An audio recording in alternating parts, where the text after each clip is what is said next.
আসতেছি। এটা দেখেন না, এটা আমি আসতেছি, জান। ভাইয়া আমাকে ছিলটা দাও। এটা দেখেন, এটার সাথে এটা তুলনা করতেছেন আসো না। আপনি। আপনি আমি তো এটা এখনো ছিলি না রে ভাইয়া, আচ্ছা, এটা কম্পারিজন চলতেছে। আরে পিছে যান তো আপনারা।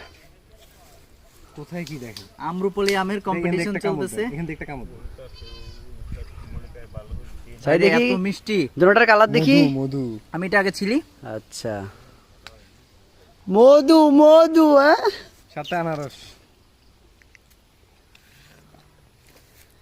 10 কেজি আম অর্ডার দিলে একটা আনারস ফ্রি, তাও কি ঝুঁকিতে থাকবে আনারস? এটা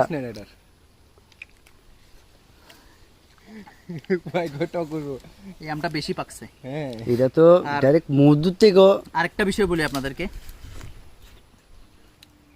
এটাও অনেক মিষ্টি, কিন্তু তুলনামূলক আম্রপলি আমের যে আমগুলো একটু ছোট হয় সাইজে, ওগুলো মিষ্টির পরিমাণটা বেশি হয়। অনেক কাস্টমার বোঝে না যে আসলে মিষ্টি কোনটা বেশি হয়। তুলনামূলক বড় আমটার চেয়ে ছোট আমটা মিষ্টি একটু বেশি হয়, এটা আপনারা নিয়ে খেলে বুঝবেন। কিন্তু আমাদের রুচি হচ্ছে আমরা একটু বড় আম পছন্দ করি, দেখতে সুন্দর লাগে। হ্যাঁ, তো এই আমটার চেয়ে এই আমটার মিষ্টান্নতা কিন্তু খুবই বেশি। অসাধারণ। খেতে গেলে নাকে লাগতেছে, তো অনেক মিষ্টি, তবে নিচের অংশটাতে একটু টক মিষ্টি ভাব আছে। এটা পুরোটাই মিষ্টি।